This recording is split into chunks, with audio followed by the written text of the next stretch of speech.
Adam, you've got a very different take on mine when it comes to Julian Assange. In fact, you think he should be awarded for his commitment to telling the truth. He's your hero, Adam Creighton.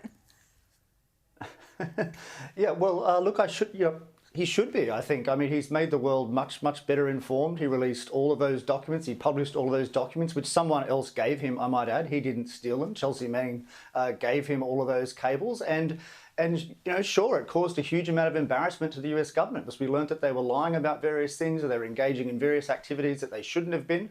So sure, if the charge is causing embarrassment to the world's most powerful government, then that's true. But I think the net benefit of what he's done is great. And also, just to point out, I mean, most mainstream newspapers in the US have done the same things as Assange has done. They've published classified information, whether you go back to, to the Pentagon Papers or to Watergate, etc.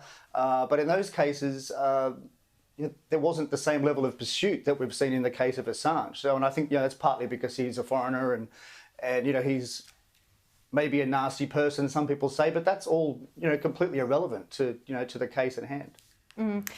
Alan Howe, what do you think of the comments Adam Creighton has just made? Well, I hope if I ever come up in court on serious charges that Adam's the judge. He's clearly a very bad bloke. He's done some very bad things.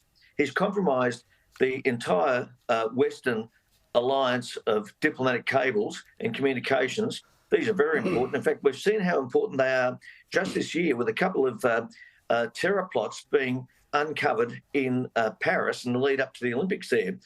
Now, these are robust and sometimes they're puerile, but they transfer information between allied governments in a very important way. It was Julian Assange's ambition to slice that system off at the knees, to destroy it. Daniel Ellsberg, who published the Pentagon Papers. Now, the Pentagon Papers didn't endanger anyone's life. It bruised some egos. And Watergate similarly bruised egos. But the release of the information by Wikileaks, Julian Assange is neither an editor nor a journalist, and were he either, and trained in either, he wouldn't have released those willy-nilly. But it was the US evidence before the court in Woolwich, when he broke in his bail, that the release of that information had led to two of their agents disappearing, i.e. dead. Well, Adam, isn't that right that this was a careless document dump that risked lives, it risked sources who literally put their life on the line to serve our cause? Well, look, certainly that argument is often made, but look, in the 14 years this stuff's been out there, there's basically been no damage at all. So I think the argument is, sure, it's a valid theoretical argument, but those who attack Assange, they claim that he's caused enormous danger for various people, but I just don't see that that's being borne out in reality. And frankly, even if it's true, then that's the price of knowing the truth. It's an unfortunate price. But that can't be the price of knowing the truth. But you can report it in a responsible way. You can remove the names of identities. You don't have to publish every single document that's in your possession. You can tell the story carefully. Yes. Look.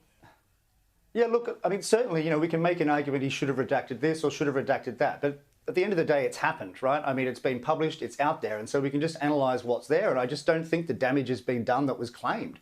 It's quite extraordinary, really. There's hundreds of thousands of documents, hundreds of thousands of names, is my understanding. And, there's really not that much damage. I think it comes down to a philosophical point of view. Whether you think the state is the master and citizens are the servants or not. I just don't think the government should be able to keep all these secrets, basically take our money,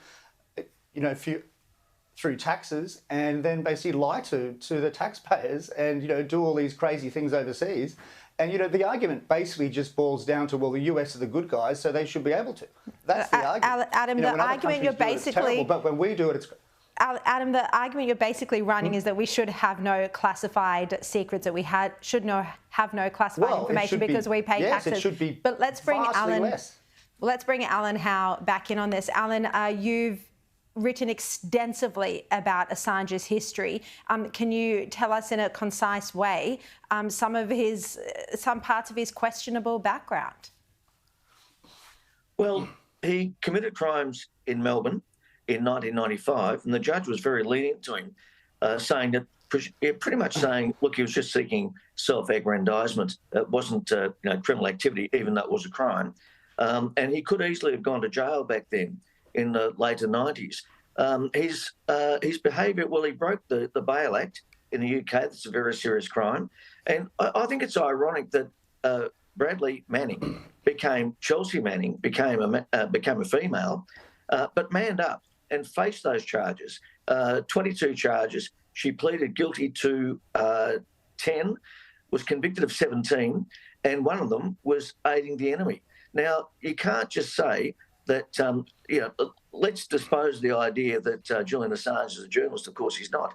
No one considers just, irresponsibly downloading hundreds of thousands of documents onto a website. That's not journalism. Never has been.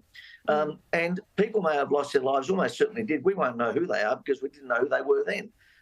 And he aided enemies. He particularly aided any enemy of the United States. A lot of people said, he hasn't committed a crime there.